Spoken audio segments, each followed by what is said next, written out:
and say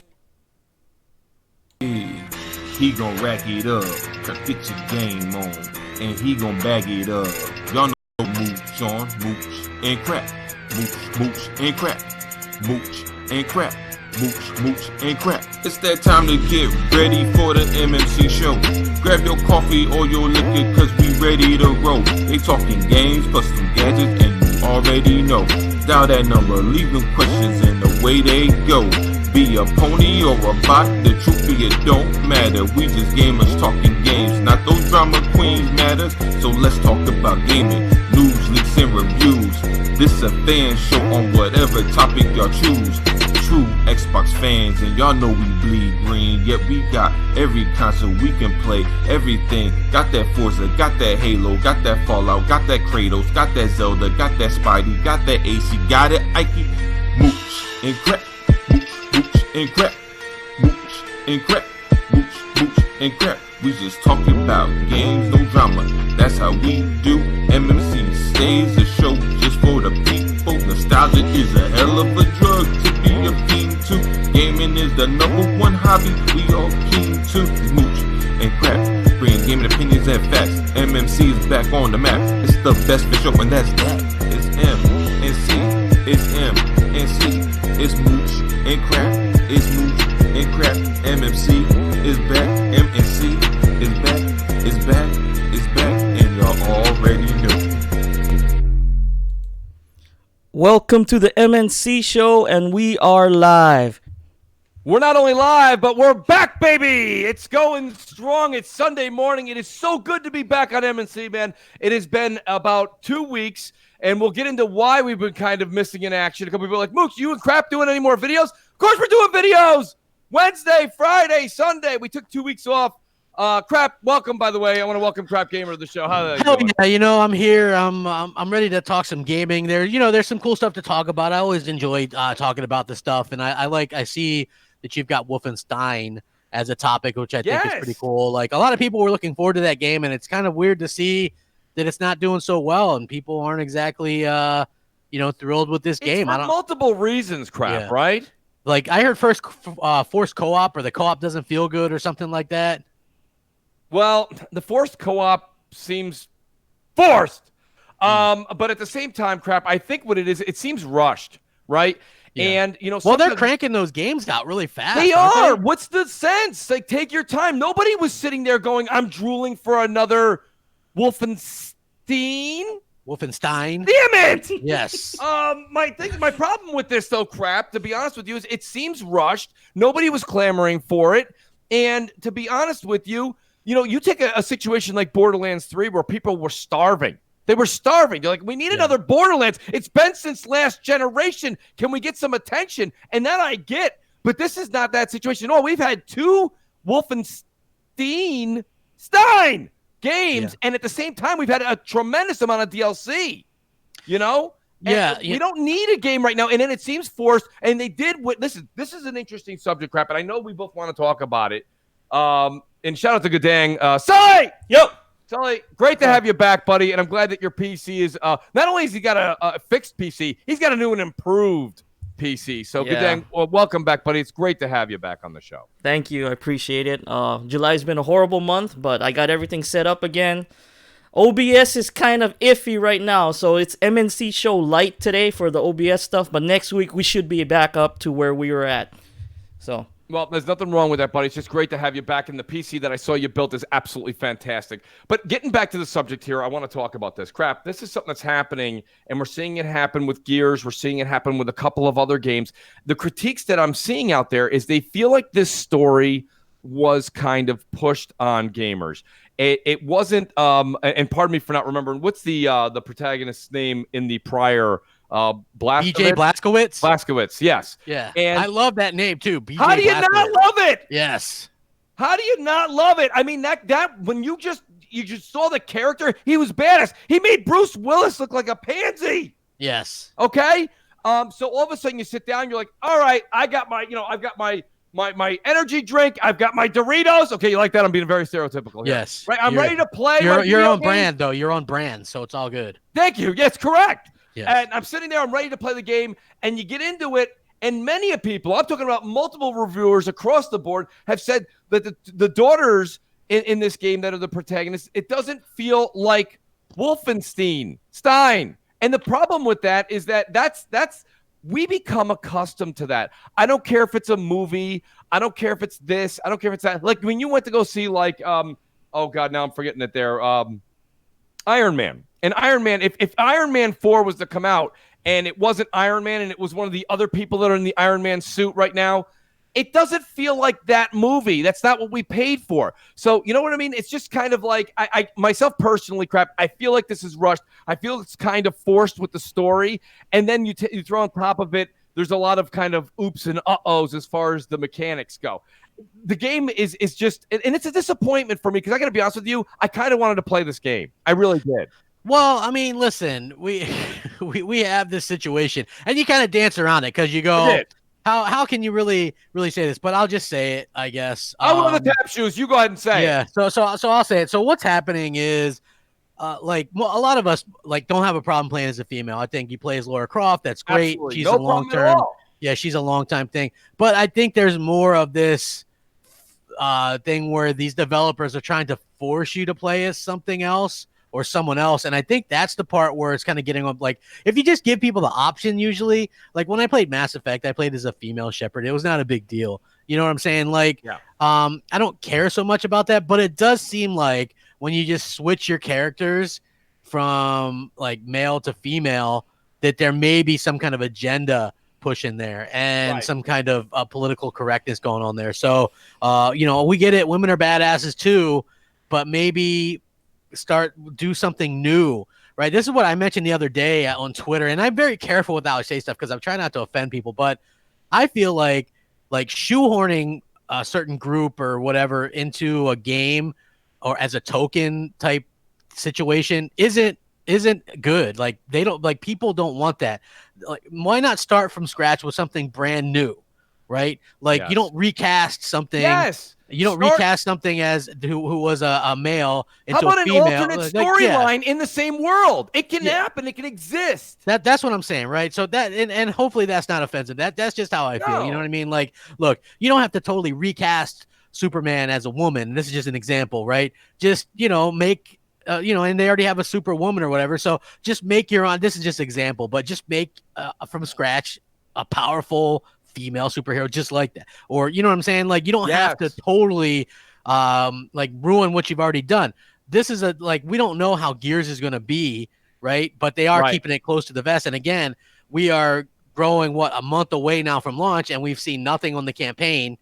At some particular point, you question what's going on. Why are they hiding this stuff? It's definitely a conversation piece, and I think that a lot of people say, "Hey, Mooch, just be patient; it'll be fine." And I think a lot of this comes down to the reason that you're able to literally see people sidestepping the issue that we're not seeing any gameplay. That's not a normal thing. Any game that comes out, I mean, I've seen so much Borderlands 3 gameplay. I feel like I'm already halfway through the game.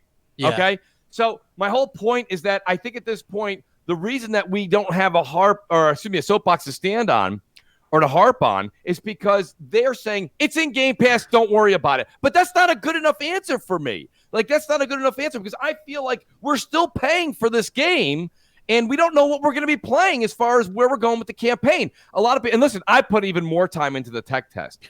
I'm having a field day with it. But at the same time, it's not, that's multiplayer. I think Gears multiplayer is Gears multiplayer. I think it looks great. I think it's more polished than Gears 4, but I don't necessarily feel like it's a new, it's something new. I feel like I'm doing more of the same. I like the new game mode, but there is clearly an issue there with the crossplay situation, which I think eventually, if enough people speak out about it, that Microsoft will pay attention to it. Yeah, and I think so too. It was like, I remember reading, there was a article, where Microsoft wants to I'll see if I can find it. Now, this is a legit article. You can find it on Bloomberg. Microsoft wants to make Xbox safe for gamers who aren't white men. And this is a legit article. It's a Bloomberg article from 2016. And in this article, they're talking about how they included females and minorities in Halo 5, right? And, how that's great and all this kind of stuff. And the thing is that was a situation where I don't think anybody, unless you're a super hardcore Halo fan, can even tell you who the female characters were in Halo 5, right? Like they just pushed them in there and it didn't work and it almost ruined Halo. Like they had to totally, this is why there's such a problem with Halo right now. One of the main reasons is because they went from a great story in Halo 4 to this mediocre story in Halo 5, where you had characters who you've never even, for the most part, never even seen before, who were just shoehorned into this story, and it didn't make sense. And people reacted poorly. Like, that was a bad way to do it. There's a right way to do things and a wrong way, and that was the wrong way. And so, like, I feel like you have to be organic with these things. And hopefully, hopefully we can actually get that in the future instead of just kind of forced or whatever, just for the sake of having it. And that's the way I feel about it. I'm all for it. Like I said, Lara Croft was a badass. Absolutely. That girl in Hellblade was a badass, even though that's not really my bag. There's tons of women who are badasses, and I'm perfectly fine with that. I just think that it's getting maybe forced a little bit on people, and so that's a bit of a problem. What was it? Was it anyway. Uncharted's Lost Legacy? Was it Lost Legacy or Lost? I don't know if I'm saying that right. I apologize. Lost Legacy. It was that was fine. I thought that was a great game. I enjoyed it. I played it through. But like I said, they made their own storyline. They kind of took that world, and it was like, Nathan Drake, yeah, okay, you're over there. This is our experience. This is our adventure. I get that. That's okay. So like I'm saying, they didn't force it, because I mean, once you take Nathan, I got news for you. If you take Nathan Drake out and even put in SULLY as the main protagonist, right? That's not necessarily what we all want to play. I want to play as Nathan Drake, So I mean, I get that, and I got to be honest with you. I was just amazed that a lot of the reviewers were kind of touching base on this. So I feel bad because Wolfenstein is one of my Wolfenstein, pardon me, is one of my favorite games, and I was kind of sad to see that a lot of things were wrong with this. It wasn't just that. That was just kind of like, a lot of people were kind of piling, but this game didn't do that well overall, and it was a discounted price game. But does that really matter when it kind of could tarnish what is the legacy of that gaming franchise? I don't know. Yeah, I mean, is that the way Wolfenstein is going to go out now? Right. With kind of a whimper instead of a bang, because the last two games were good. Oh, they were really great. Yeah, and they really kind of breathed new life into that I thought this franchise. game was going to be great. Yeah, I've heard really bad things about it. So yeah, it's not reviewing well at all. And I mean, I sent my Mooch feelers out there. Said, anybody got a code out there that's just he wants to play the game? Let me know. I mean, I'm willing to check it out and try it out because I want to play it and experience it. I've played the other two. I want to play this one, but I'll wait because I got to be honest with you. Right now, I'll tell you, the other ones are in Game Pass. This one's coming to Game Pass. Yeah. Oh, yeah. Isn't it a $40 game to begin with? It's a $30 or $40 game, and it's definitely coming to Game Pass. They've got some kind of a deal there. Bethesda and Microsoft have been very close since this whole Game Pass thing kind of became a bigger notion as time went on. Guys, just in the chat real quick, do please like it and share it out, guys. Yeah, share it out. Let's get some people going. Yeah, we've had a few weeks where we weren't here, so I understand that we didn't advertise we were coming back this weekend, but we will be back on these Sundays moving forward. Yeah, I enjoy doing the Sunday shows. I think it it's a fun little thing. We're getting closer and closer to football season, so we got that. So we might have to start a little bit sooner, but I'm excited. Let me know, Mooch. How are you doing with Days Gone? Well, I'm glad you bring it up. I hear you're an hour 50 now. Well, let me tell you right now, this game, I personally, again, I've said this a few weeks in a row, I'm loving it. But so I get to this point where I've completed every little side quest on the map. And then I'm not going to do any major spoilers, but when you get to a point where you're really going into the last part of the main story, like it really breaks open and it's like, here we go. Something very interesting happened, Crap, which I got to say, it was okay. It was okay, but I have to admit, I was a little taken back. As soon as I'm going to this last part of the story, or it seems like it's the last part of the story, let me correct myself. The map opens up with about 20 different horde locations. Yeah. Like zombie hordes everywhere. And to be honest with you, I went and did a few of them. They're much more minute scale. They're not the big, massive one you have to do like you do in the middle of the campaign. But I'll tell you something, Crap. It's a lot. And I even saw people that love Days Gone say that as you get closer and closer to the end, Mooch, and maybe this kind of messed with my mind a little bit as I'm playing it, but as you get closer and closer to the end, you're going to realize that they really kind of just kept throwing these little side things out to do. They didn't have to do that crap. This game could have very easily been a 30 to 35-hour game, and I think everybody would have stood up and applauded. The fact that this thing is 50, 60, 70 hours plus if you want to complete it, man, I'll tell you, you're getting your money's worth, but you can feel it's starting to feel a little like they're making me do these things just because they're like, oh, okay, Mooch, you want to finish this game and complete it? Try for the platinum? Okay, we're going to keep roping you on and keep you going and keep you going. There's not enough coffee in New York to keep you up that late. So, I mean, I'll be honest with you, Crap, it's a great game, but it's exhausting. It's a lot to it. Yeah, it's a very long game. Like, people are kind of surprised, right? Because it's like that all one and done mentality. And it's just one of those games that is actually a very, very long game, and there's a lot to do. And they have even like horde mode and stuff now, or whatever, like that arcade mode. Yeah. So there's even more content in that game. So yeah, it's definitely one of those games that's well worth the money, in my opinion. Oh God, yeah. And I feel like they've really gone a long way, and they're already starting work on their next game, quote unquote, which is most likely going to be a sequel, because this was already the number 7th best-selling game in the U.S., which I think it really kind of kind of says it all, man, that it's done extremely well. I'm glad that it did well. Okay, Sony messed up they sent out the review copies before the patch. Yes. So people were playing a broken game. And they reviewed a broken game, and they reviewed it like that. It was like 71, 72 Metacritic.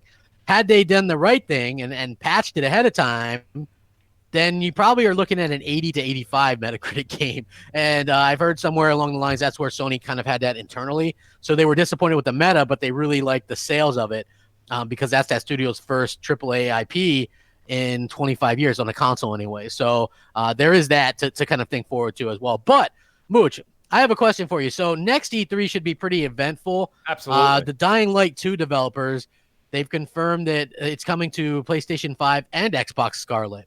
So this is what they said. Techland always have an eye on the latest new toys. To be more specific, yes, the plan since the beginning of production has been to make Dying Light 2 a cross-generation title.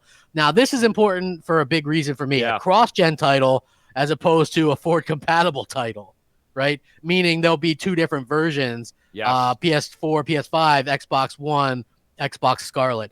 I think that's how it has to be so that we get the most out of our consoles. So I agree, and I like your point. This is something you kind of brought up a while ago when we weren't even discussing this particular title, Crap.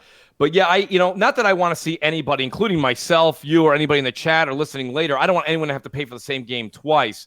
Yeah. But realistically, Crap, if you're becoming a late bloomer to Scarlett or PS5 and you want to hold on to your PS4 Pro or your Xbox One X, which I would never argue with either of you guys if that's the way it is, if that's how you truly feel, that's fine. But I'll tell you something. They're going to end up buying the game, having to return it, get very, very little back, and then buying the game again. I mean, this is a situation where just like we ran into this generation, Crap, with those remasters. So we're not going to have that problem with the drought. There won't be a drought. But I think if people hold on to their old consoles, this generation's consoles, they may be double dipping on those customers. Yeah, I mean, they could do that. Like, I remember that with I think it was Call of Duty Ghosts. Yeah. Right? That came out right before the launch of the Xbox One and the PS4. And I got it on 360, but GameStop did this deal where if you wanted to trade it up, you could trade it up for $10 extra, trade it in and give them $10, and they'd give you the new version for the Xbox One or PS4. So that's what I did. So I beat the game on 360, the campaign, because I love the campaigns, as you know. Yes. Got accustomed to the multiplayer. Then when the Xbox One version came out, I traded it up for $10, got that one, beat that one again, got those Chivos, and then well, there you go, Crap. Familiar with it. Are we going to get a trade-up program put in place by these companies? That's what we need to know. You don't mind to go back and return the old game and say, here's $10, I'll take the new and improved. That's fine. But if it's literally a situation where you bought a game and then 3 months later you just go back, you return it, you get $13, and then you got to pay anywhere from $40 to $60 again. Some people kind of get a little aggravated with that, and that's understandable. Yeah. I agree 100%. Yeah. That's my only issue with something like that. But I don't know. Here's the thing. Let's talk about this, guys. We haven't talked about this yet. As much as I'm excited for next generation to start next year, end of next year, my biggest problem that comes to mind, though, Crap, is all the logistics and nonsense we got to do. All those videos are going to come out again where here's how you got to save your games, and then take your external hard drive, plug it into your new thing. Hopefully it's all fluent and it works great on day one. It's going to be a lot of people all rushing out that first week to getting new consoles. There's probably going to be a bit of a hang up. I'm so loving right now how you don't have to worry when you come home. You turn on your console, you play what you want, or you enjoy your media. It is what it is. My biggest problem right now next year is I'm like, oh, man, we got to do this with 2 consoles again. You know, there's the hang-ups, the transferring of data, your save files, your games. Maybe there's a hiccup. Maybe there isn't. Yeah. All that kind of comes into play again. Not to mention the logistics of all of us having to figure out all the wires behind our entertainment centers. I mean, it's a nightmare. But, yeah, I mean, I could very, very honestly tell everybody I'll be owning a PS5 and an Xbox Scarlett on day one. I don't know if I'll be going out to replace all the units I have in the home now. I may just do 1 and 1 and go from there. I don't really feel the need to have to run out there and fill every cavity that you got in the house. You know, if you have one in your room or you have one in your family room, you have one in your man cave, you have one, you know, who knows? Maybe you're a Switch nut and you just love those rooftop parties. Maybe you got an Xbox on your roof. Who knows, crap? Yeah, we're all Switch maniacs here, man. It's crazy. Absolutely. How can you not be? I mean, that was something we were talking about too, is the Marvel Alliance 3 game, which is, you know, and shame on me. I like it. Yeah, I like it. I haven't played enough of it, but it does look great. You know what I like about it is it's simple. It's, you know, it's fun. It's relevant because we have, you know, it's a Marvel game, and we just, to be honest with you, we haven't nearly got the type of Marvel games that we should, given how popular that is right now, right? It's the same thing with Star Wars. It baffles me that we don't have hardly any Star Wars games. Like, this will be the first single-player Star Wars game that we've had, this one. Whatever the hell it's called. What is it called? Jedi Fallen Order or whatever it is? Yep. Like, this will be Fallen Order, yep. Yeah, this will be the first one that we've gotten that's single-player only. So, for me, that series screams, you know, single-player. Just like the other game as well. So I really hope that, you know, the Marvel stuff comes together. I know the Avengers game is coming out. I saw some leaked footage of that. I thought it looked okay. You know, it looks okay. It doesn't look great. Yeah. I mean, you know? it looks okay. So that's pretty cool. You know what I mean? But I'm hoping that we get more than that. Like, why wouldn't Microsoft try to? They have a team that can do hack and slash in Ninja Theory. Why not see if they can get a Thor license, right, for a Thor game? That's a great idea. Ninja Theory do a Thor game, or, you know, Captain America game. That, you know, why not? You know, you got these studio. Why not put compulsion games on that, right? Yeah, I don't know why. I just don't really understand why. You know, there was about 2-3 years ago when Phil came out, and I'm paraphrasing here. I don't have the quote in front of me, but he was basically saying that he doesn't want to keep other games off other consoles, and he wants everyone to play. We all know that story over and over again. But one thing I just don't understand is that at this point, when you see the Iron Man VR game, you see the PS4 Spider-Man, you see the Ultimate Alliance, Marvel's Ultimate Alliance 3 going to Switch, you see Bayonetta 3 going exclusively to Switch. You know, you turn around. If I was working for Phil, I'd say, Phil, I completely like where you're going with this stuff, but you got to give them some. You got to get something, even if it's just for, you know, Windows 10, Xbox. You've got to go out there and get something. And I don't know why they won't do that. And I don't want to hear they don't have money. The money they're investing into Scarlett, the money they're investing into XCloud, all of that kind of stuff, crap. In all honesty, there's plenty of money there. They're not doing traditional marketing. They're doing, you know, this grassroots stuff. And don't get me wrong, I understand. Trust me, I understand. I'm not 21. I get that. I truly do. But at the same time, you can't tell me that traditional marketing, along with YouTube marketing or internet marketing, doesn't work hand in hand. Both work so well. I mean, let's put it this way. The NFL itself is on the decline as far as people watching it over the past years. Sports! But I will say this much, crap. There's been plenty of commercials. There's plenty of people marketing Nike, Pepsi, Dorito, Mountain Dew, Apple, Microsoft Surface, if you will. You can see that advertising during these games where millions and millions of people in these hometowns are watching. Why you wouldn't do that? Why don't go out and get that third-party title, bring that home, advertise it, put your system on blast? This is things that I would do, and I can't even take credit for it. This is old school stuff. If you went back and read some of the great books that are out there, there's a couple of great ones, and the name will come to me in a second. I read it myself. It was the Console Wars was the name of the book. I believe it was Blake Harris. I believe it was Blake Harris, I believe is his name. I'll get his name in a second. But great. You go back to the Nintendo Sega days. They wanted exclusive stuff on theirs. They went and got developers to work directly on their platform only. And I understand that was way back in the 80s, 90s. I understand that times are different. There's technology out there. But really, you've said it a million times yourself, crap. When it comes to things like streaming, I mean, that's just a viable option. It's not going to be a dedicated source for gaming moving forward. So to say all your money and resources is going into XCloud, first of all, I'm not buying that. They know that's not the say-all, end-all, especially for the next 2-3 years moving forward. Well, did you see Phil in that interview? He laughed. I did. So apparently, I guess XCloud, that guy tried out XCloud and it didn't work. How recent was that interview, though? It just happened. Okay, I wanted to just make sure that somebody goes, well, that was like 6 months ago, Mooch, so take it easy. Okay, no, if that was this recent, interview just happened. Yeah. All right. Well, I mean, that was a bit disturbing when he turned to him and said, "Would you ship that?" And they both kind of laughed like, that's not even close to ready.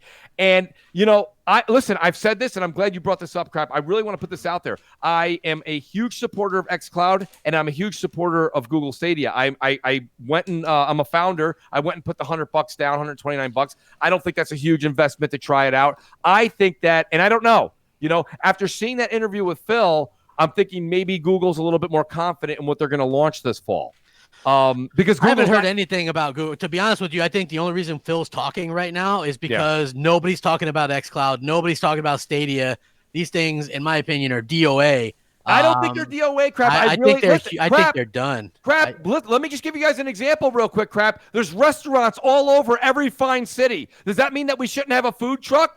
Should we get rid of food trucks? I don't need a mobile truck with food in it, because I got a restaurant right behind the mobile food truck. But Crap, those food trucks make a lot of money at lunch. You know why? Because sometimes you don't have it on you, you don't have any food with you, and you don't feel like sitting down for 2 hours. Well, listen, what I'm saying is, I just you get a lobster roll and you move on. Go ahead. I think that putting all your eggs in a basket like that is very dangerous, especially when you have look at this. So a lot of people use the Netflix thing, right? Netflix has 140 million subscribers, and you don't need to own any specific hardware to access it, right?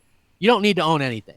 But we're at a point where the PlayStation 4 itself has almost as many sold as there are Netflix subscribers, right? So Sony has proven that even though there's these quote-unquote 2 billion gamers, that they can reach hundreds of millions of gamers through their very own platform. And I think that's very beneficial. Now, what we need from Microsoft is we need them to actually care about the console market and try to sell consoles.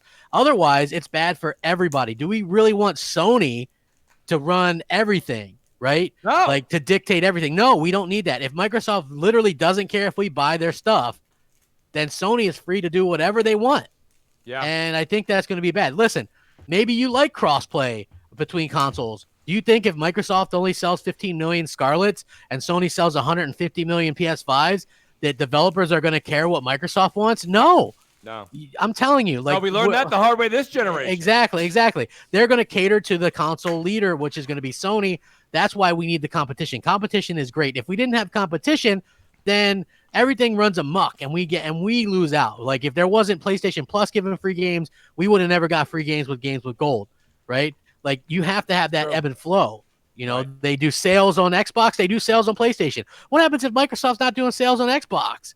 Then why would PlayStation do any sales? Again, we get screwed out of that. Like that's what people need to understand. It's about competition. You need that competition. Well, so if you don't mind, Crap, please let me just interrupt you because what you just said is very important. If there's anybody in the chat or you're talking to later on Twitter or anything, if anyone is pro XCloud and not pro Stadia, we've got a problem here, folks. You need that competition. And you might go, what do you mean? Xbox is in better shape. I agree with you. I completely agree with you.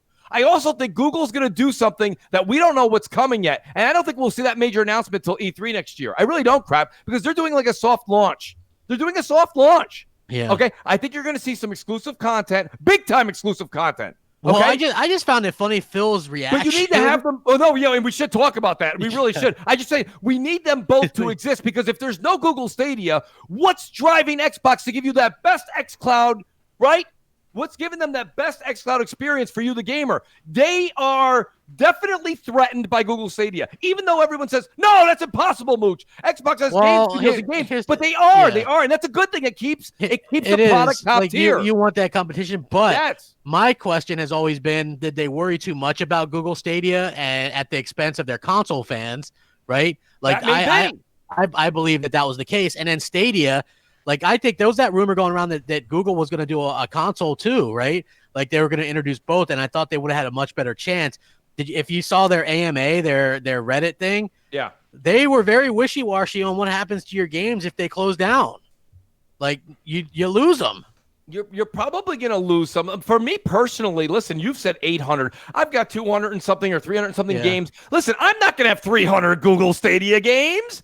Okay, I'm probably going to get a game when I know I'm on the... Listen, I'll give you guys an example. So you go, well, Mooch, give me something that I can actually sink my teeth into. Allow me to do this for a second, Crap, okay? And thanks to people like WRZ Cup, and shout out to Yobi, who've given me these great Switch games and given me the ability to talk about them on the shows. They've gifted me the games, okay? Hear me out. I have Dark Souls Remastered on Switch. I now have Marvel Ultimate Alliance 3 on Switch. These are games that when I'm on the road, I really don't, when I'm on my couch or hanging out, I want to play the games that are more traditional I speak about on the shows, okay? But when I hit the road, I wouldn't mind playing a Dark Souls. So hear me out. When I have something like Google Stadia.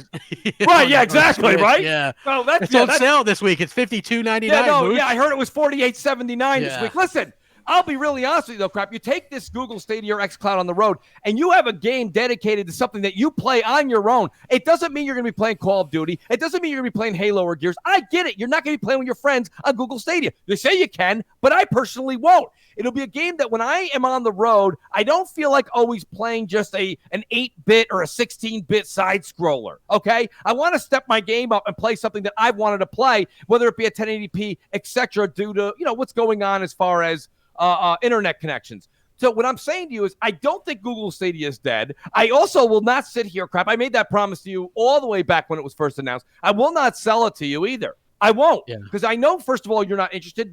You're not the customer. They're not going for you. And that's fine. And realistically, it's going to be my third or fourth option, not my first.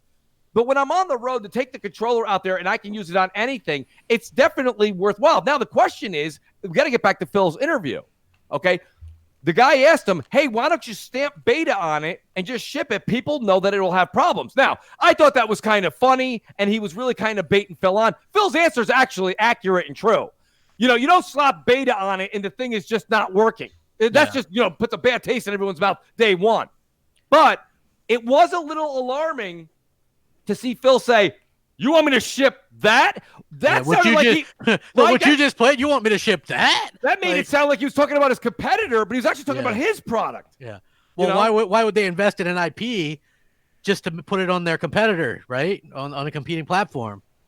Well, yeah, exactly. Phil Spencer, 2015. Shout out to Red Dragon. He made a good point. He said it'll be the game that you're okay playing with latency. And what he means by that, he doesn't mean at 2 frames per second, okay? Yeah. And it's just a stuttering mess.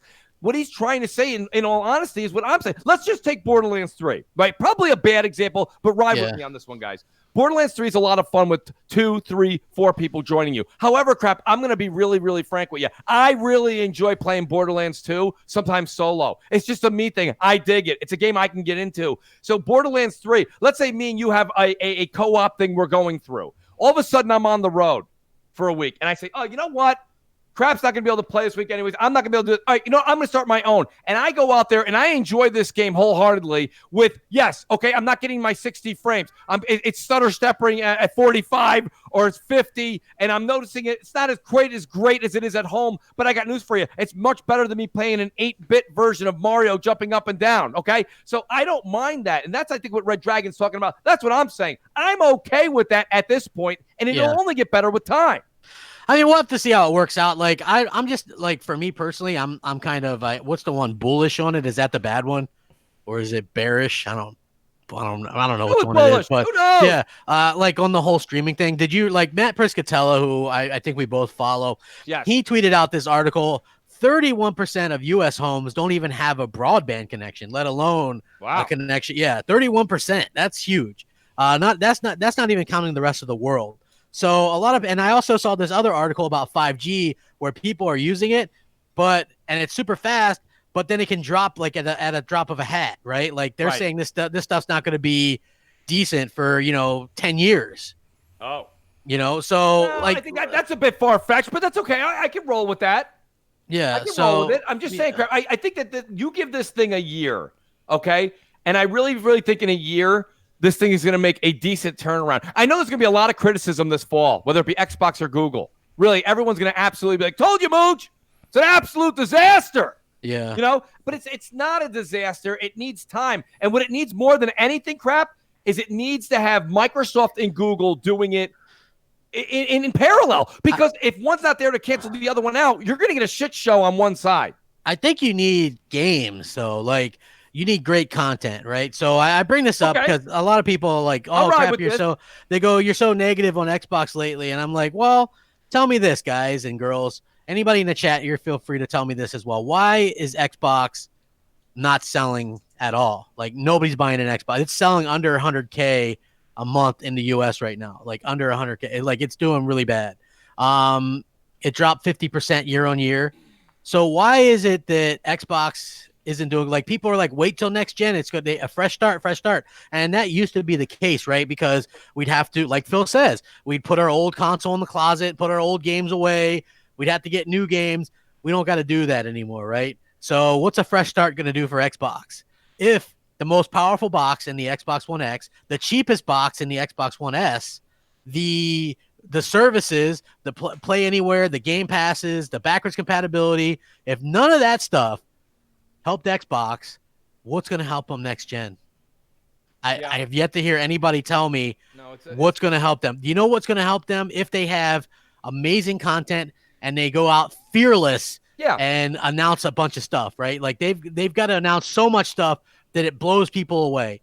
But the main thing that I've noticed as being an Xbox fan this generation and the ups and downs that comes with it is they tend to under-deliver everything. They'll promise you this stuff time and time again, and then they never deliver what they promise. So next year, we might get a Fable teaser finally. We probably should have got that this year, but maybe they realized they wouldn't have anything to show next year. Maybe there's nothing new that they can show next year because there's nothing that's a year out from next year, right? So maybe they were saving Fable for that.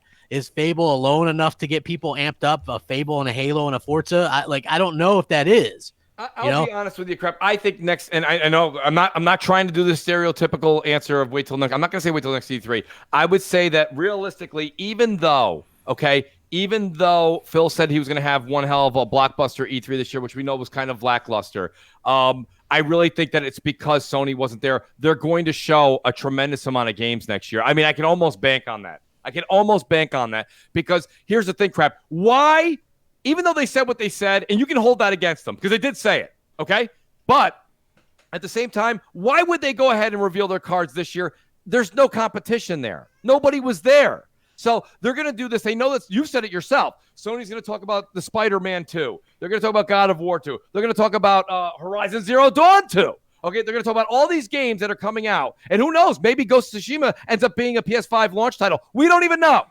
If all this stuff comes to fruition, that's what happens. Microsoft can't just go out there and repeat what they did this year, next year. It wouldn't look well. So they had to do this. They kind of got bullied up against the wall, even with Sony not being there. They knew this was going to happen. So they probably shouldn't have made the claim that they were going to come out as big as usual because they didn't. But I kind of get why they did what they did. And do you see what I'm saying? Like, they have to have ammunition. They're going to have something next year because, listen, we could say whatever we want. My biggest gripe with the new founded acquisitions by Microsoft, the new studios, my biggest problem is this. Yes, we're going to get all the games in Game Pass for the $1. I get it. I understand. We're going to get them all. That's wonderful. But nothing is truly coming out next year or the year after that we're aware of, except for Bleeding Edge, that is coming to Microsoft products only moving forward. Because you've got Outer Worlds is going to be multi-plat. Whatever they're making at Double Fine. Are you going to play Outer Worlds? Is that something that you're interested in? Well, Crap, I am. Because, I mean, I think me and you've known me long enough. And shame on me. I know you like Fallout. Like, I'm not a Fallout guy. Listen, I'm not talking you into it, Crap, but it's going to be a good game. Oh, I'm sure it's going to be. My problem, though, is it's not an exclusive game. So when it comes down to it, and a lot of people are trying to go, Mooch, what do you care if it's exclusive or not? And shout out to Boss Carlos, who I'm a huge fan of. Boss, thanks for being here today. The thing about it, Boss says, I don't care how many Xboxes are sold. The thing about it is, I don't care. I don't get a cut. Nobody in the chat gets a cut. Crap doesn't get a cut. Sully's not getting a cut. Okay? But the thing about it is this, is that even though we're not getting a cut, it's important that Microsoft and Sony do well. Okay? Well. I'm not saying one has to beat the other. They have to do well. Otherwise, we lack that competition gene. And without that, we all suffer. Yeah. So it's not that I care how many Xboxes are sold, Boss Carlos, but it does matter to me that Xbox keeps up with the Joneses. Because if they don't, I'm telling you right now, we will suffer in quality of games. We will. It's a matter of fact. It's not my opinion. It's like we said, this generation, it took until the very end of this generation until we got more games coming from the Japanese developers, because Microsoft, they were like, why am I going to put it on your console? It's not selling over there. I'm just not. You don't have enough people. I'm not going to do it. I'm not going to do the extra work. And I mean, that's something that concerns me. I think games should, third-party AA games, they should be everywhere. And the Xbox was lacking a little bit until the later part of this generation. I mean, that's my take on that. I kind of took a couple topics there, but they all do form into one. Yeah, I mean, listen, I think that Microsoft, I don't know, they have their own idea or whatever, but I feel like, the competition thing is a must. You got to have competition. You can't just go, oh, well, we don't care about this or we don't care about that. And the exclusive things matter, because we saw that the Switch is lighting it up, and they just released, a Marvel Ultimate Alliance 3 and also Mario Maker 2. So, and again, you also have big bumps when stuff like Days Gone comes out. I'm sure Death Stranding is going to be a big bump. Is like, for me personally, I think that what Microsoft has done is sort of put a lot of their games out to suffer. You know what I mean? Like, we've kind of talked about this. They have these AA games that are standing out there on an island by themselves because they have no protection from a big AAA game anymore. And so that's, that really is kind of a bad thing, like State of Decay 2, maybe that wouldn't have been looked at as harshly. Maybe they didn't have to rush it out in the state it was in, or same thing with Sea of Thieves. Crap. I got a question for you in the chat, guys. What do you think about this? What if this all does happen? What if next generation, we can't just talk about next November. We got to go a November past that, or maybe even a November past that. So we're either talking 2021 or 2022. What if Xbox Scarlett and some of these things don't pan out the way Microsoft thought? Is it possible they would go back to their old stomping grounds and start to do the things they did earlier this generation in late 360? Would they kind of revert back if they see that things aren't going that way? I mean, listen, it's live and learn crap. Sometimes I know you have the mentality right now of, we need to tell them this now so they make the abrupt change, because we saw them make an abrupt change in 2013. But I think they're too far along. There's no way you can stop. You can't. When you go on any kind of roller coaster, it's like last point to turn around before you can't. I think they already passed that sign about a year and a half ago. Yeah. So they can't stop and be like, oh, you know what? Good point, everybody. They're not going to put the brakes on now. So we're going to go forward with this. But I do think that things speak a lot faster. Where before we had to wait like 5 years, 6 years. You don't have to do that anymore. In 12 to 24 months, 18 months, you can start to see if Microsoft realizes that this plan isn't working, they may make an abrupt change, an abrupt move. Well, I don't know if they can, because they would get a lot of crap for it. Well, regardless, they're going to get crap for not doing well at that point. They're going to have to make an abrupt move.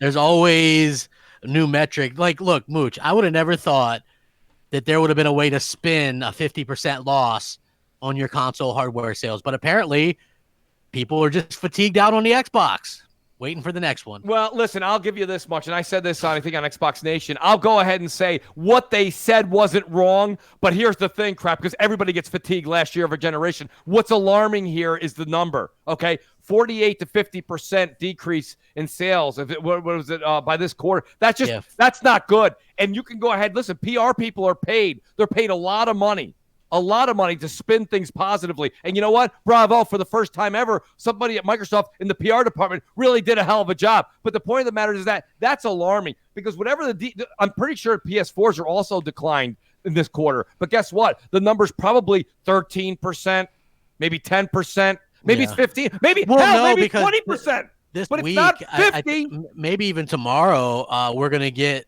the announcement from Sony, their numbers or whatever. Oh, that's going to be interesting. Yeah, so we'll see exactly what the maybe, and you would think that more people would be fatigued with that than say than Xbox, because 100 million people have a PS4. They're for sure, like, Sony's about to come with the thunder this week. They're going to announce that they surpassed 100 million. They're going to announce some stuff. So technically, like, they should be completely fatigued, like very much fatigued. But you're not going to see a 48% drop on the PlayStation platform. You're just not. No, that's my point. I really don't think you're going to see anywhere near that number. I'll go as high as 20%. 9Live says media bias is hurting Xbox sales. Listen, media bias. Well, wait. Let me take that, please. Crap, Okay, because, please do. That was a thing, I think, the like media, for the first couple of years. The first half of this generation, nobody said it more than me. I'll tell you this much: the media bias was, you got to remember, Xbox itself was giving ammunition out to the media. The media definitely is Sony's darling. They go hand in hand. Okay, nothing's changed there. Well, you know what's funny Xbox though? Like, doesn't give them weapons, so I really can't say there hasn't been anything that the media has done as of recent to say that they are really attacking Xbox. To be honest with you, if you want to say media has done something wrong, the only thing the media has done is give Xbox almost no attention. But other than that, I mean, Microsoft's not giving them ammunition. They're not doing anything but saying, we're consumer friendly. We're consumer friendly, right? We're giving games away for $1. Listen, it's hard even if you're a media hater to write an article when somebody goes, hey, I'll give you 200 games for $1. I mean, what? Like, it's like if somebody gave you a free game, you mooched a free game. Are you going to actually write the guy the next day and say, this game sucks? I'm offended? Yeah. They gave you a free game. You get 200 games for $1. The media's having a hard time, but the media darling is Sony. There's no way here's the around thing. it. Here's the really thing. Can't like blame it. There's no media bias right now on it because there's nothing really out there to be spoken about Microsoft. We look at this, right? And as you know, I listen to Sacred Symbols, which is Colin Moriarty's podcast. Yes. And what's funny is because he's a PlayStation guy, that he does a PlayStation podcast. He feels the way about Nintendo the way that we felt about Sony early in this generation. He thinks that Nintendo gets what's called a nudge. Like, he thinks their games aren't 90 plus rated Metacritic games, and that they get favorable reviews. And he also said that he thinks Kojima gets a nudge as well and favorable reviews. So I thought it was necessarily wrong. Yeah, exactly. You know, I mean, I'll tell you right now, I personally think that, and Kojima, I think he knows something here, Crap. I think he's well aware that he's always gotten a bit of a boost from the media, right? I mean, let's be honest. Metal Gear Solid 5, I didn't play it. I want to play it before. That opening that opening scene that takes like an hour or so to beat is awesome. And then for the rest of the game, you're like, what's going on? Yes, like there's like you pick up cassettes or whatever. That's how the story's told or whatever. You could tell that they really just kind of threw it together. There was an issue there with him leaving. Konami, and then you know how they did how they reviewed it? They invited the media in, sat them down, and kind of watched over their shoulder as you played. That's how they reviewed the game. So here's my thing though, Crap. Here's where my point with Kojima at this point is this. I think Death Stranding. This is put your feelings about the game aside. Put your feelings aside for a second, everybody. What I want you to think about here is this is kind of Kojima's back to the limelight. This is his first game after leaving Konami, right? Am I right on that, Crap? Yeah. Okay. My point being is this is really his report card. This is going to be something where he's going all out. I've been following Kojima since he started the Death Stranding project on Twitter, and he is extremely confident about this project. And if you're following Kojima on Twitter, I hope you're paying attention to everything. He's going in a different light right now. He's making a movie. He is always talking about movies and Hollywood and that festival, the festival that goes on where all the small greenlit companies make small films. He's really into filmmaking, and that's why he's got Norman Reedus and Del Toro working with him and a couple of other actors and actresses. He's going to this like cinematic movie where there's going to have in-game gameplay and really wrapped into the story. Now, whether we dig the story and we can follow it, that's yet to be seen. But this is really a true calling card for Kojima, and I'm excited to just see where he's going to take it because I think this is a new branding. I think you could take all the stuff he did before, and if you loved it, great. But if you didn't like it, this may be a new rebirth for him, for gamers, that myself being one of them. I played some of the Metal Gear Solids from back in the day, Crap, but I haven't played many as of late, and I haven't played some of his new stuff other than that. So my point being is I'm actually walking into this saying I'm giving Kojima a clean slate. I want to see what this man's up to, and I think now he's got something to prove after he basically flipped off Konami and said, I'm taking my production somewhere else on my own account, my own dime. This is a lot to prove, Crap. So I'm really interested in this game. Well, I also want to point out, because somebody in the chat said, Ned Flanders, he goes, didn't it say users are up? Because somebody brought up 65 million Xbox users, right? Which is up, but the revenue was down. I was trying to explain that they had high mobile and PC, higher mobile PC, but also spam bots aplenty, right? Like everybody's getting spammed by 30 spam bots, right? So those are unfortunately count towards their thing, and you'll probably see that kind of show in their next one or whatever, that when they get those filtered out or whatever. So I'm not saying it's bad, but look, when you look at the 65 million users, that's not 65 million on Xbox. Not even close. You know, it's not. That's across mobile, and if you play Minecraft on a Switch, you count as an Xbox user. Also, if you sign up on Windows 10 and you go ahead and make an Xbox Live account, right? I mean, those people are not paying any kind of games. They're not paying for gold. You know, they're not paying for those services. So, but they still count. They count as a numerical, right? They're a notch on the old belt there. Yeah. So, but my point. So the numbers are kind of off. Yeah, well, no, yeah, that's what I'm saying. Their numbers are skewed to make themselves look good. Exactly. You know? But, I mean, the key numbers to remember are a 48% decline in hardware and then 3% down in revenue. If the revenue numbers were up, this is a completely different conversation.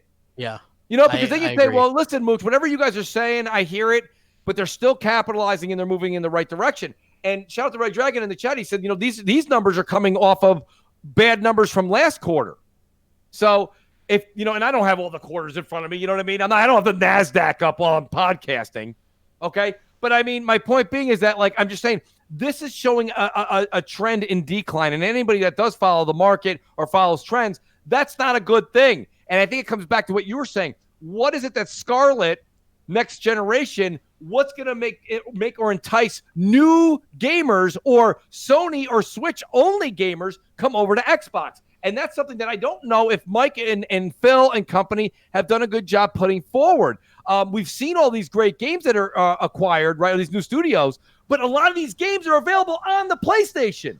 Yeah, they're on the PlayStation. So I mean, so people go, "Come on, Mooch, come around to this." If they're there, they're good games. We're getting them for $1. But I'm saying to you, if you have somebody, shout out to Richie who's in the chat too. Richie's a diehard PlayStation guy. I know him very well. Big Boston Red Sox fan. Sports, but I mean, right? But I mean, the big thing about it is this. I mean, you literally have a situation where how do I talk Richie into buying a Scarlett? Hey, you know what you need? You need to play Outer Worlds. He goes, I will. No, all right, bad example. You need to play In Exile's new game. Okay, I will. I love to sell, but for crying out loud, I got nothing to sell. Everything's available on his console of choice already. You need to make somebody want to come over. And I'm not even talking about Xbox sales. I'm talking about Windows 10. I'm talking about everything. How do you get them over to Windows? How do you get them over to Microsoft when these games, the initial games, are going to be available everywhere?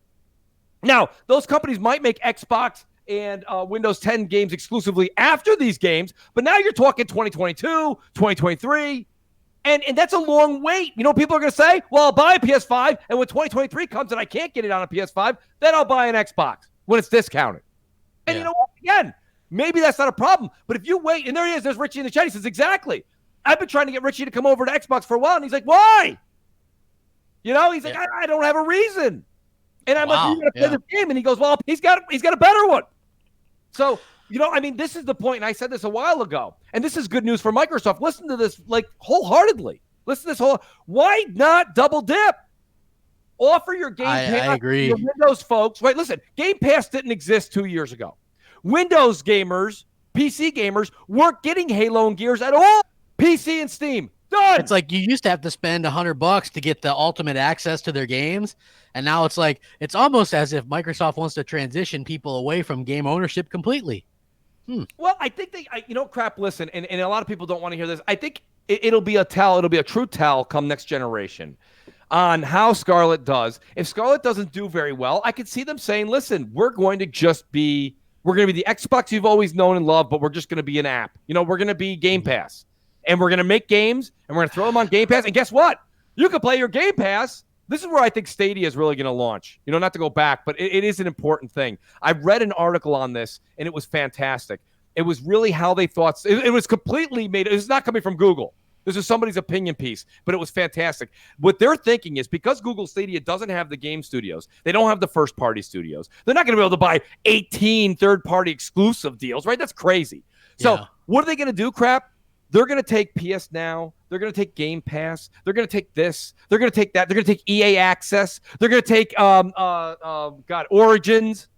and they're going to let you play all of those subscriptions on their. Maybe, but I think the problem with Stadia is they're pushing that whole play whatever you want, but most people want to experience these big console type games on their home console or PC. They don't, Absolutely. you know what I'm saying? Like, and I feel like that's where, and also there's going to be, there's the data caps. There's a lot of problems affecting this streaming stuff, and I feel like, in my opinion, that Microsoft was kind of bullied out of the hardware, the console space, and they're kind of banking on this stuff, trying to like help them. But I feel like they're banking on it way too soon, and you got to last that to that point, right? Like we're getting a full next gen of hardware, and great looking games, right? Like how can you push your hardware and be like 4K, 8K, but then also push this like really shitty looking game on a phone?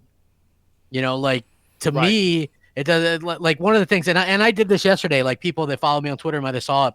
I had all these screenshots, and I got more from PS4 games that I never tweeted out. So I tweeted out a bunch of them, and they're gorgeous, man.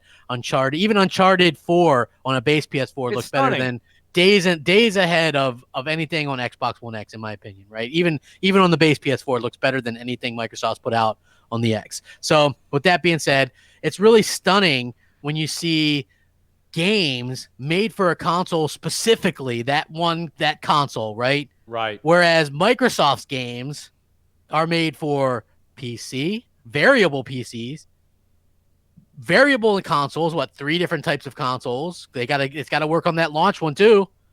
And now maybe even more. And I know they're like, oh, well, you don't even gotta do anything to get it on the streaming thing, but I still think you have to do something. Right. So across 6 different things, and they wonder why the games don't look as good or they don't take as much advantage of the hardware as what Sony's do. So that's something that I think is could potentially hold them back next generation. Is you can't be caught up with, well, we got to get this running on these 8 different pieces of hardware. Like focus on your main new hardware, and then worry about the other stuff later. Like to me, we've kind of suffered because of that, right? Like, what graphically have we got? I mean, I'll tell you this much. Amazing. I'm glad you put that question out there. Shout out to Lethal Papa. He made a good point. I mean, Gears 4 looks really good on the X. So does Forza Horizon 4 and 3. I mean, they racing look good. games. Though, I mean, racing games look good on anything. To be honest with you, it's true. I mean, my son. Listen, you guys got to understand. I'm very vocal about it. I'm not a racing car fan. I don't care if it's Gran Turismo. I don't care if it's Forza. I'm on the same playing field across the board. Forza Horizon and Gran Turismo. They look good. Does one outshine the other one a little? Sure. I'd give the nudge to Forza personally, but I'll be honest with you, it's not highly demanding. It's all about locking down those frames. I mean, when you're going, 400 miles an hour past a dedicated background, are you really stopping to smell the roses? Not really. Not really. So I get that. I don't think it is. But, yeah, I mean, the PlayStation 4, I saw the shots you had put out there. It really is. It's mesmerizing on some of the things. Especially God of War, I would say the Uncharted games, of course, as well. And I'll tell you something, boy. I mean, The Last of Us 2, boy, whenever that does come out, somebody just said in the chat that the rumor's February, but now it may be May. I'll tell you, May wouldn't surprise me. Yeah. Because The Last of Us, the first one came out in June. That game's like game of the year. Like that's going to come out and just like steamroll everything, like that's just the way it is. Now what I think is this year, what do you think in terms of game of the year this year? Do you think it's been a little bit of a lackluster game? Like there's not a game like last year. People knew it was like I'm trying God to of War, Red Dead. What sticks out? Like when I hear people talk game of the year so far, people are talking Resident Evil Remake 2. Yeah, I wouldn't go that far. I've heard people mention it. I love that game. I truly, truly do. But I don't see that as a game of the year contender right now. And I got to kind of forecast it because I think this fall is going to have the games that are going to win it. I mean, geez, this is my bias though. I'd almost say that Borderlands 3 might be in the running. But I don't know if that's that type of game.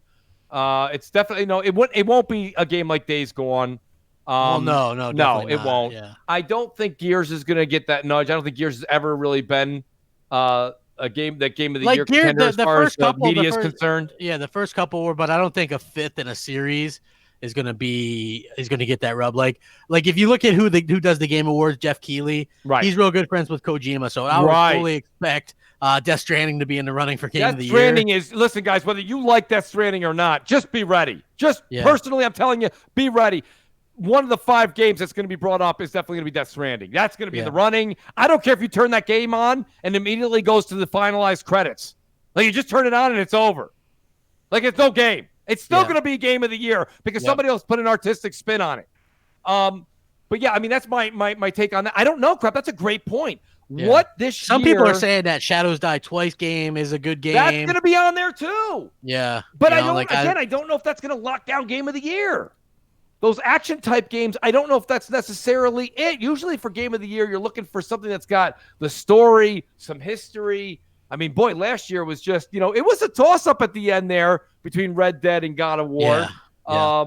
And Red Dead won its fair share of awards. Yeah, I mean, Red Dead won some Game of the Year ones, but I think most people look at like a few certain key Game of the Year awards, like Jeff Keighley's and like the BAFTAs or whatever the hell they are. Yeah. And God of War won those ones as well. So that was very interesting to see that. And again, I think God of War is just probably my favorite game this generation, followed by Red Dead 2. So it's hard to argue with you. Yeah, it's like those games really, like, I never thought I would put that much time into, like, Red Dead 2 in particular, into a game where I didn't get shit for achievements. I think I ended up with like 120 or 140 or something. It was ridiculous for 80 hours of gameplay. Yeah. But the experience was so much and so gratifying that I didn't really care. So if I had to go ahead and make a pick here, and guys, please take this with a grain of salt. I am not saying it's my favorite game of the year. It's not Mooch's game of the year. I'm predicting what the Academy, if you will grant. I do think it'll go to Death Stranding for multiple reasons. Remember, I believe, did Metal Gear Solid 5 get Game of the Year crap? It did win some Game of the Year. It's like 93 meta or something. Well, here's the thing. I think this is going to win for a multitude of reasons. I think the main reason is Kojima. Yeah. I think, Keighley's going to really push it hard. I don't know how much influence he has or doesn't over the, in air quotes, Academy. I don't know who's on the panel that really decides it at the end of the day. I'm sure it's a large group of folks. But I think because it's going to be heavily story, I think it's going to be heavy into the artsy world.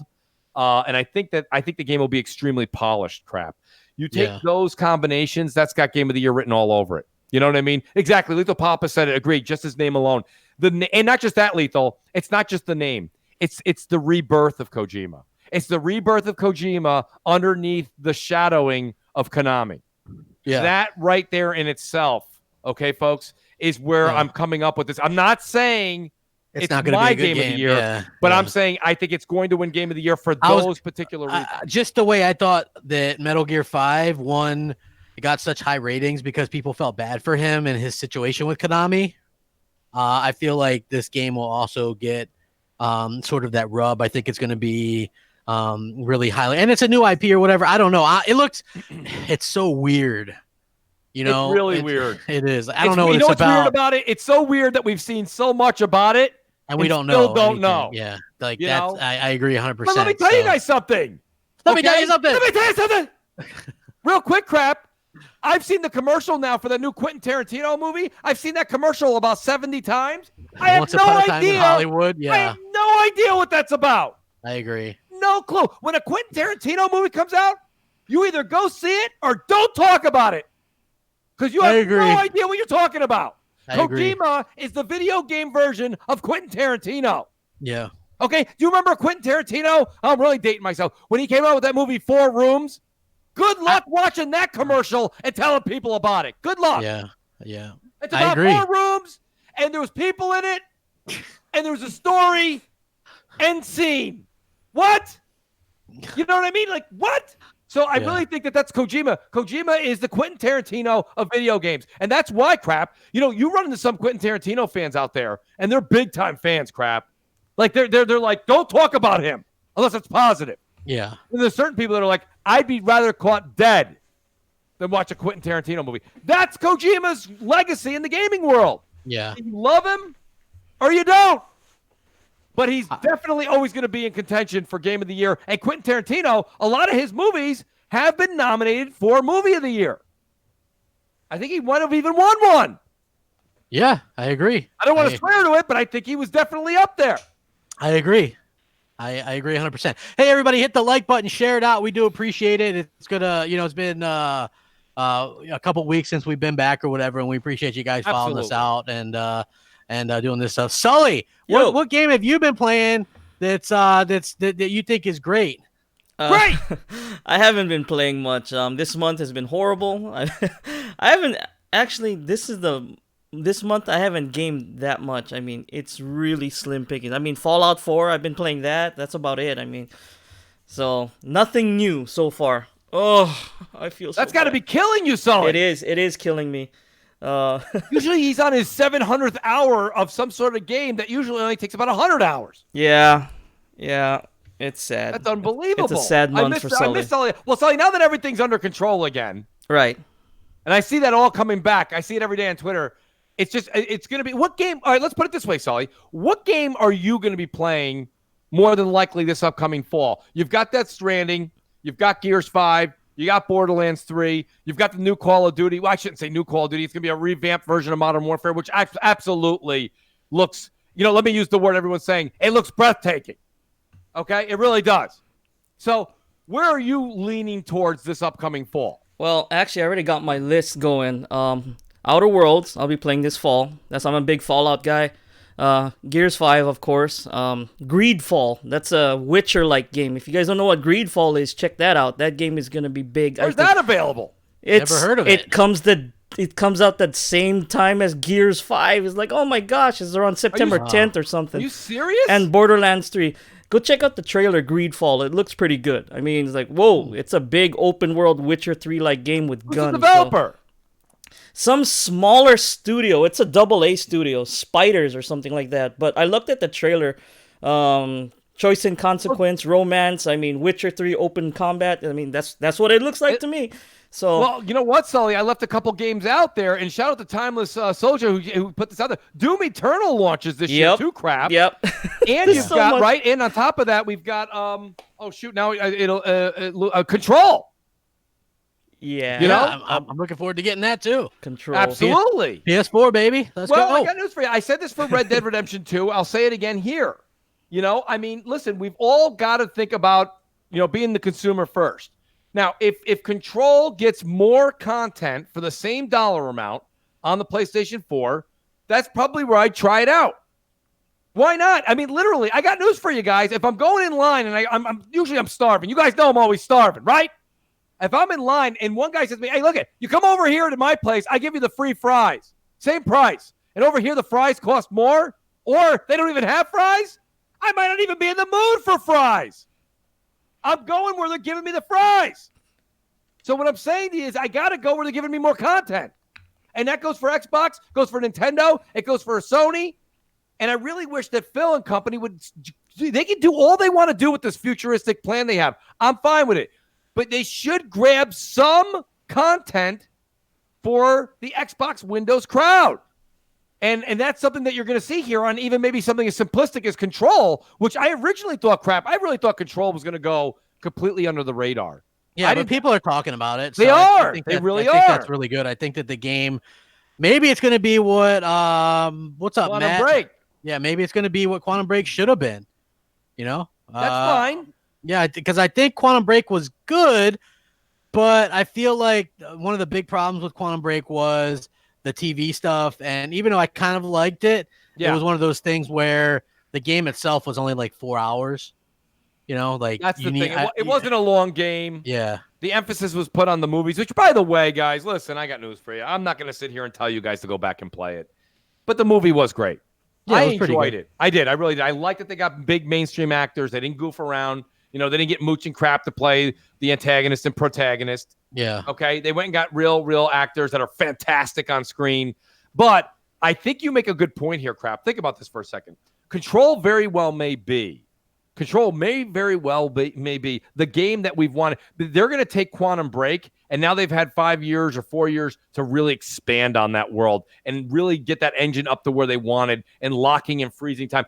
What I don't know yet from Control, which is why I'm kind of keeping myself in reserve here, is the one thing with Quantum Break, I wanted more stuff on screen. I wanted more enemies on screen. I wanted more to do than just freeze frame, shoot, blast over here, freeze frame, shoot, blast over. When I say blast, I mean like that fast speed run, and then you're kind of moving things. It was cool to see like a water bottle freeze in midair. That kind of stuff was really neat. But more stuff had to get you immersive into the world, and I'm hoping they do that with more characters, more NPCs, more things on screen. You know what I mean? That's the kind of stuff that I'm looking for from Control. If Control's just as empty as Quantum Break crap, then I got news for you. I'm going to be very critical on it. Very critical.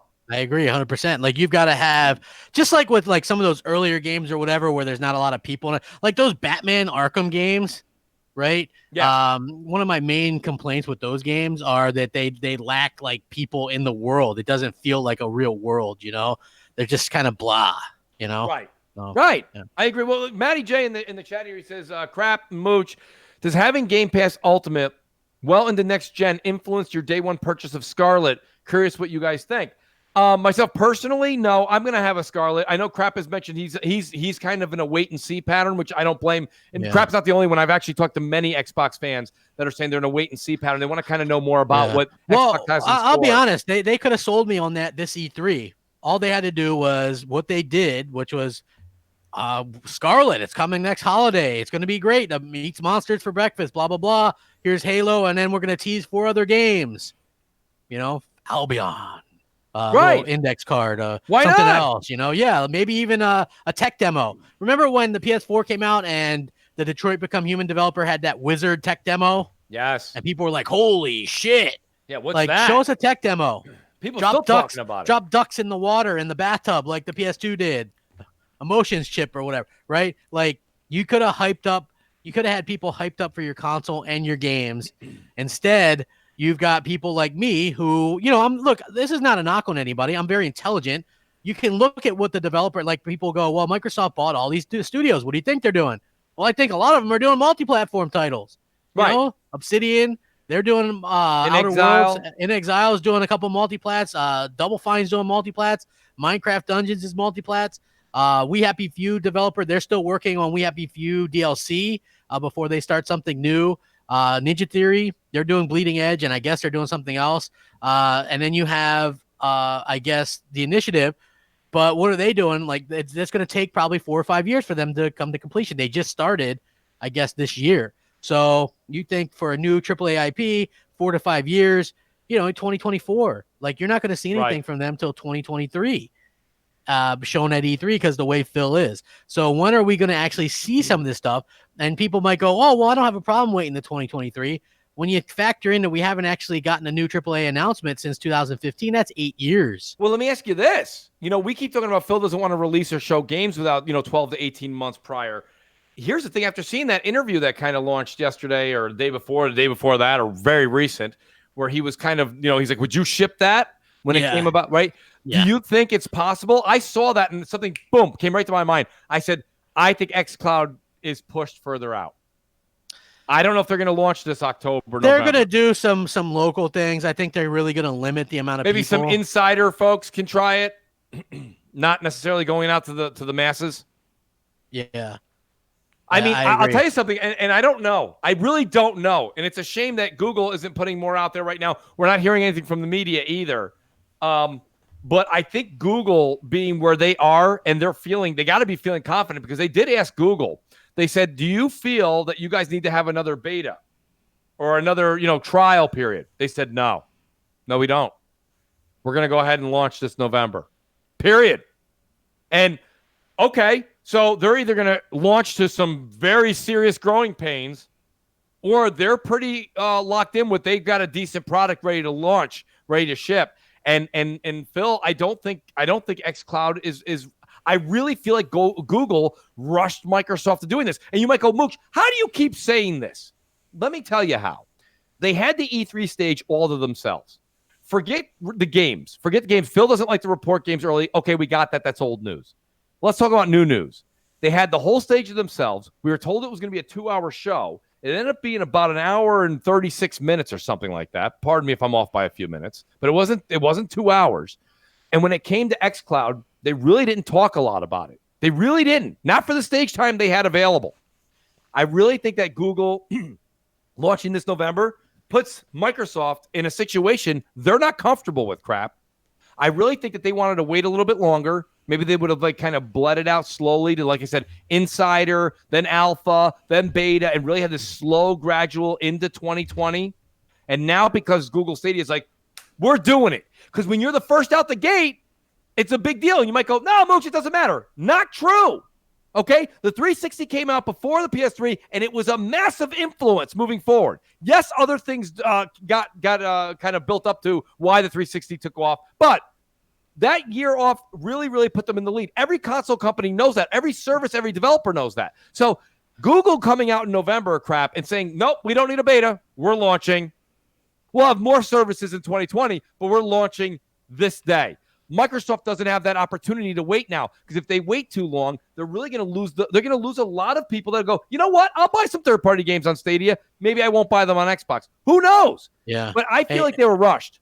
Hold on. Long Drive 2K10 says, crap, what PS5 exclusives we know of talk like you really know something. He says, I'll bet you PS5 that you won't see 3 AAA titles at launch. I can guarantee that they're going to launch. We don't even know. Like, I suspect, like what Mooch says, that we're going to see Ghost of Tsushima be a new launch game for that. I feel like they're going to launch a multiplayer game that Guerrilla Games is working on. They have 2 teams, one working on Horizon Zero Dawn 2, one working on a first-person shooter. Right. Could be a Killzone reboot. I don't know for sure, but Uncharted is being worked on by a new studio by Sony as well. God of War 2 is being worked on. Spider-Man 2 is being worked on. We know that they're going to have games being worked on. That's the thing about Sony, right? We don't know anything on Microsoft's side except for what we've seen, like Double Fine. Who the hell would be excited by that announcement? I don't know, because they're caught up until next year. Psychonauts 2 and Rad don't release till next year, and they're a small studio to begin with, and both those are coming to PS4. So, again, when are we going to see something AAA? When are we going to get the announcement of Fable? I thought Fable was further along, but then you found out that they just moved. The second team that's working on that just moved into the new studio in April of this year, and they only have 60 employees. They're trying to staff up to 200. So I don't think they're that far along on that even. So who knows when the hell we're going to see some games. You guys that are like on my ass about this stuff are going to be the ones that stuck with more Forza, Halo, and Gears. Damage can, this is what I say. It's going to be funny next year to see the people, what they're going to say, because they're already saying, wait till next E3, which we've been saying for 5 years, Mooch. Yeah. They're going to say it again next year. Like, Halo's the big game. That's like, to Phil, that's the game. Like, we're launching with a Halo, bada bing, boom, shakalaka. Yeah. He thinks that's the bee's knees. Like, that's the end all be all. People are just gonna flock to Xbox for another Halo game. But Halo's not on an upswing; it's on a downswing. That's the thing, and everybody has to remember something. I think everybody in the chat, I think even if you're a Sony fan, I think you'll definitely give credit where credit's due. Halo is Halo, and Halo deserves all the respect it should get, always. But I will agree with Crap to a certain point here, guys, that Halo is not, to me personally, the excitement I had with Halo 3 and Halo 4, and even with Halo 5. I got to be honest with you, it's not the exact same amount of hype I have going into Halo Infinite, because it is a little bit like it's getting a little long in the tooth. We'll see how they do with it. I do think that Phil needs to show Fable. I think he needs to show Forza. I think he needs to show a new IP or two. Definitely two at this point. I said one would be okay this past E3, since we didn't really get one. I'm a Bleeding Edge. I'm really not counting. I really want to see what they have. I do think you're going to, although Crap, the one thing where I'll disagree with you is I don't think next year is another wait till E3 the next year. I think next year you're going to see it, because it's a hardware release year. And you know as well as I know, it doesn't matter if we're talking about old Microsoft, new Microsoft, old Sony, new Sony. When you are revealing hardware that year, you know that you got to kind of open the curtain. Ned Flanders says they've only had one Halo this generation. Not true. They've saturated the Halo brand. That's why it kind of failed. They did the Master Chief Collection, which bombed. It was completely broken. They did these little Halo, Halo touchscreen games that were on the touchscreens or whatever. Yes, remember that? Assault. Yeah, they did Halo Wars 2. They did Halo Wars Remastered, the original one remastered. Halo the Master Chief Collection.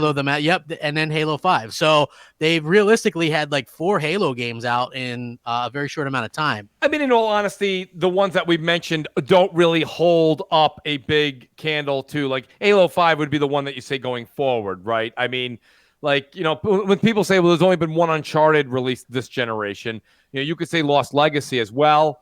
But, is that really Uncharted, or is that kind of a side story? Nine Lives says Bleeding Edge is a new exclusive IP. Yeah, you know what? Nine Lives, everyone on the internet loves to be technical, right? Well, technically, Yes. Okay. Technically, yes. Not what I was looking for. That's something that they acquired a studio. That studio had something already on the shelf, and then they own it, so they showed it. I'm talking about what do you got in the works from the initiative? That's kind of a good segue. Thank you, Nine Lives. I appreciate the segue into this because I really do want to talk about it. Xbox Game Studios, is looking to really explode and show what they got next generation. And I'll tell you something, Crap. I'm at a point right now where I was very, very impressed, and I still am to a certain extent, with the initiative's hirings. Okay, they've got big name talent over there. It's enough of the hirings. I'm not saying don't hire anybody. I don't care anymore. Me the gamer, I don't care anymore.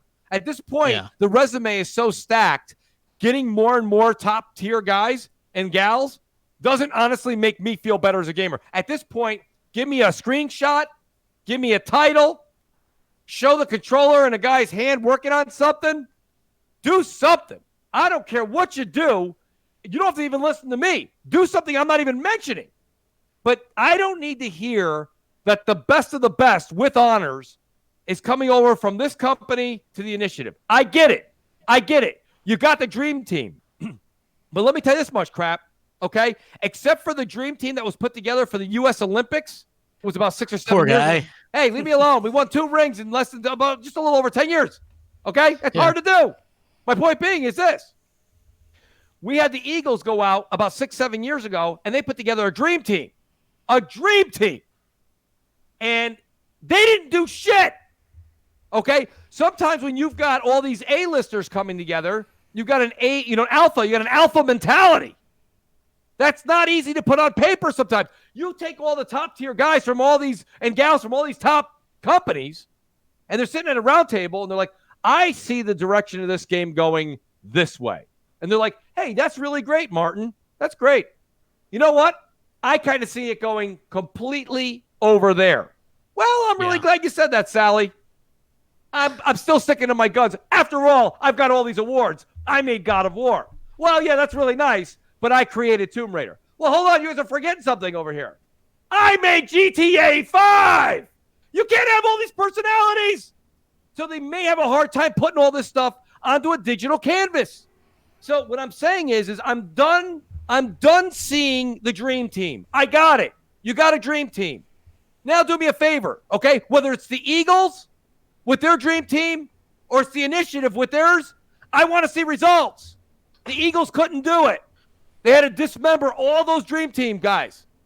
I want to see, does this team, not only they have the pedigree, that's on paper. Pedigree's on paper.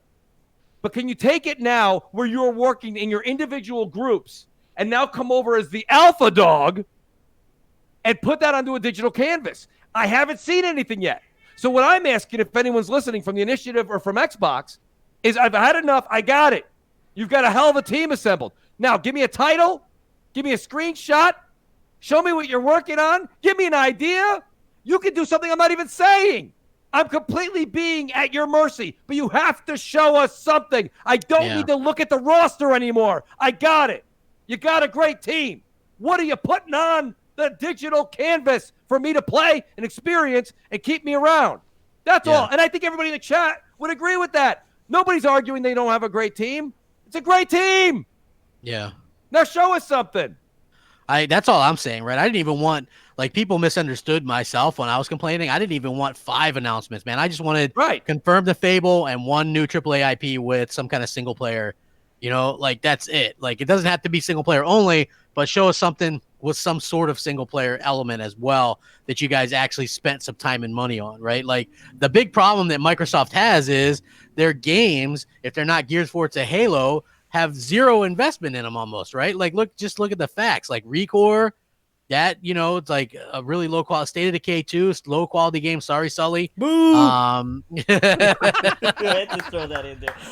Just you know, Sea of Thieves launched with no content. Like, it was fun because you could get drunk and play with your friends, and it was chill. But like, there as a video game that failed completely. Crackdown 3. How about that Power of the Cloud? Like, the stuff that they just putting out has been really poor quality. And I think that they don't understand, like, gamers deserve better. And that's always been my thing, right? Like, instead of getting mad at me, and like, I'm having this argument with people on Twitter right now. People are mad at me because I want Microsoft to give us the option to disable crossplay with the PC on Gears 5. That's a first-party game. The only game mode that you can disable crossplay with is ranked. Ranked in Gears is like the super hardcore, the hardcore, right? Those are the people that eat, sleep, and breathe that stuff. Right. They got Gatorade next to them and a sweatband on. They kick ass, right? I'm a guy who has limited time now. I can't, spend all my time playing Gears. I would rather play a casual game mode. If I play the casual game mode, I'm going to get my ass handed to me by PC and mouse and people that can have FOV sliders up the ass. So, or have 120 frames on me. So, again, for the company that's preaching options, why are people damage controlling this and making it out like, oh, I need to get good? How about you guys just go, you know what, crap, you're right. Microsoft should give us the option. Console gamers are paying $60 a year for a fair online game experience, and we're not getting it because I'm getting my ass kicked in the arcade mode. And I can't even tell where it's coming. Like I'm behind shit. I'm over here, over there. Doesn't matter, man. I'm getting picked up. Like the precision, you can tell. Like the precision is just there with the mouse. Crap. I want to come back to that, but there's a couple of great chats here that are going on here. You got the Red Dragon. He says people were excited when Visceral put together a dream team to work on the Star Wars game and hired Amy Hennig, and then it was canceled. Okay, I mean this is what I'm saying. Shout out to Lady Foxfire who's here. Great to see Lady Foxfire. It's been a long time. Got to hang out and game with her again. She says, awesome Avengers team. Now we want to see the movie, right, Mooch? Exactly. That's all I'm asking for. We've got these teams. Crap, that's a great example also from Red Dragon. Like, these teams are put together. When Amy Hennig went over to Visceral Games to make this game, people were sure. If you were a betting man or a betting woman, guess what you do? You take an easy crisp $100 bill out and be like, that's going to be a hell of a game. We even saw what was coming down the pipe from them. It looked great. And then nothing. We got nothing. So, I mean, I get your point. I didn't want to distract you from your Gears rant, but I mean, my point being is that I'm at a point, and the people in the chat are just kind of, and shout out to Jesse Darby who says, Mooch, you're right. Pulp Fiction won movie of the year. Thank you, Jesse. I appreciate that. And that was an outstanding movie. WR Cup says, GG, get good. Yeah, that's the funny thing to me. It's like people would rather, they would really, really rather just be pissed at me and tell me to get good or I suck, as opposed to just say, hey, Microsoft, how about you give people an option on your own damn first-party games? If Fortnite, the biggest game in the world, matches people by their inputs, why can't Gears? If you're mad at me for bringing that up, then I don't know what to say. Nobody should be upset with crap with this. And let me tell you where the difference is here for everybody listening, okay? A lot of people said, well, you got to get good with games like Sekiro Shadows Die Twice. That's a different element here, okay? That's a game that's purposefully made in a certain dynamic for you to play it a particular way.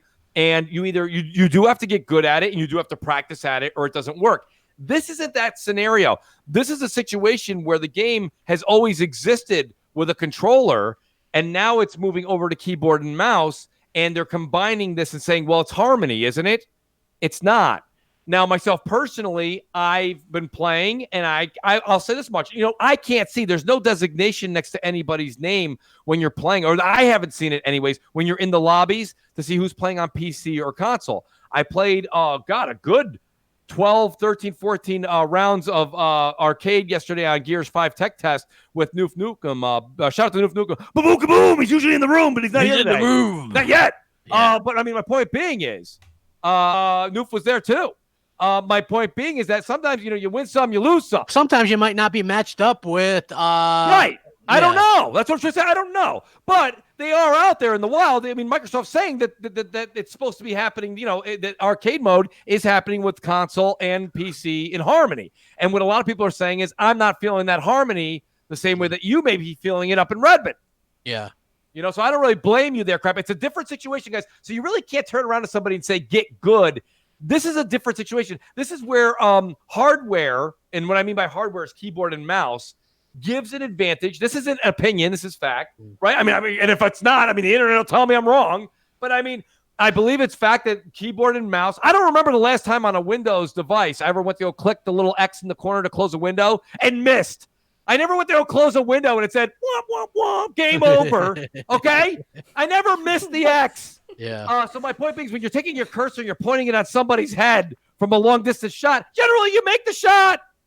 It's a little harder with a controller. It's a so little bit. It feels like it's there's drift and stuff. So accurate, man. Right. There, So it I is, mean, yeah, it's not a fact of getting good when somebody has a better hardware device that interacts with that game than you have. It's not the same thing as saying get good like Sekiro. That's a different situation. That's a completely different situation.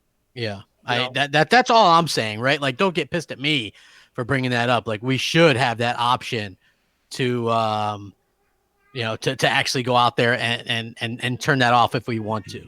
And they make you feel like an asshole for wanting to do it too, which I think is wrong. Well, they shouldn't. That's the thing. They really shouldn't. And I mean, I've been making this joke for about 2 years now, is that Microsoft has become the generation of options, right? That's why the media doesn't have any ammo, is everything. They're like, oh, if you want to do it, you do it. If you don't want to do it, you don't do it. We're Microsoft. That should be. Yeah, if you could take what I just said and put some nice music behind it, it's a hell of an ad. I agree 100%. Hey, ad. Everybody hit the like button. Maybe we get over 100. That would be really cool. Absolutely. I appreciate it. Man, I think we're at the hour and a half mark, though.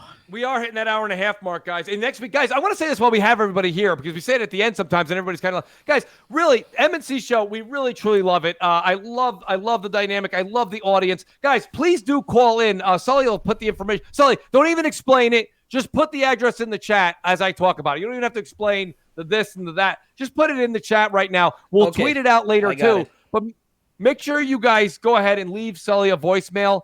Guys, we're doing voicemails. We're doing voicemail giveaways. I can't stress enough. We want to get back to we want to do the Patreon giveaways beginning of every month.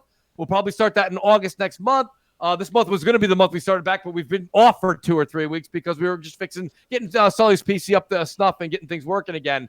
But we'll be back in August full time. My point being is that, guys, please consider hitting the Patreon. $1 in a dream. It's $1, and it means a lot. It really does. Thousands of you guys listen to the show, and we truly appreciate it. We want to give back. It's great. It's fantastic. And, guys, also, please leave voicemails, because you guys are a big part of this show. Yeah. The show was originally derived with the fact that you guys are a part of the show, so we want to hear from you guys. We want to hear what you love, what we're saying. We want to hear what you don't like. Yeah. And we want to really be able to discuss it. It's a great thing. Be able to discuss your opinion and speak freely. Do it in the best way possible. We appreciate your guys' support. Thank you so much. Like, share it out. Appreciate it.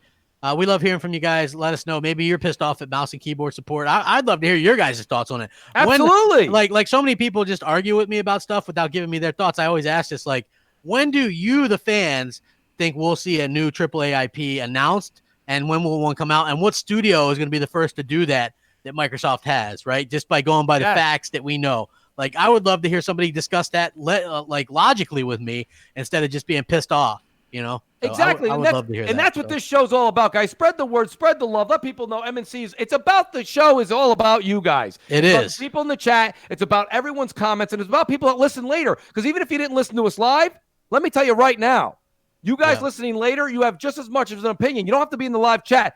Get a voicemail in. Let us know what's going on, and we'll be sure to air it, and we'll discuss it. Any voicemail that comes in, even if we don't get to it that week, it always gets aired.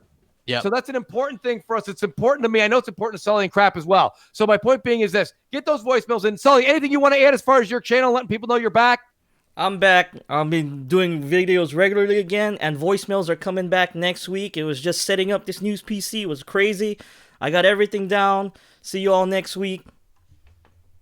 Awesome, guys. Thank you so much, guys. And do check me out on twitch.tv. The Mooch78, same is here. Guys, while you're stopping by, hit the subscribe button and hit the follow button over on Twitch. I love gaming with you guys. I love talking to you guys. Love seeing the interaction on Twitter. It's at Mooch1978 on Twitter. Check it out there. Guys, thank you so much. And Sully, if you'll be so gracious, please take us out with that great theme song.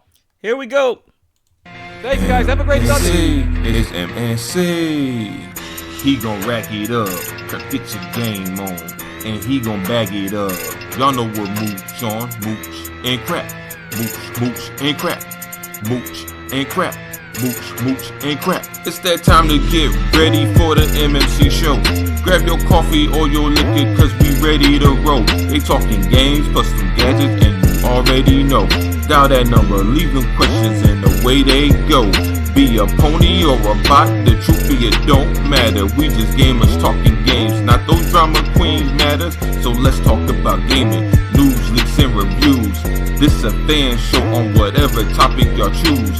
true Xbox fans, and y'all know we bleed green. Yet we got every console we can play, everything. Got that Forza, got that Halo, got that Fallout, got that Kratos, got that Zelda, got that Spidey, got that AC, got it Ike, Mooch and Crap, Mooch and Crap, Mooch and Crap, Mooch and Crap. We just talking about games, no drama. That's how we do. MMC stays a show just for the people. Nostalgia is a hell of a drug to be a fiend to. Gaming is the #1 hobby we all keen to. Mooch and Crap, bringing gaming opinions and facts. MMC is back on the map. It's the best for show, and that's that. It's M and C. It's M and C. It's Mooch and Crap.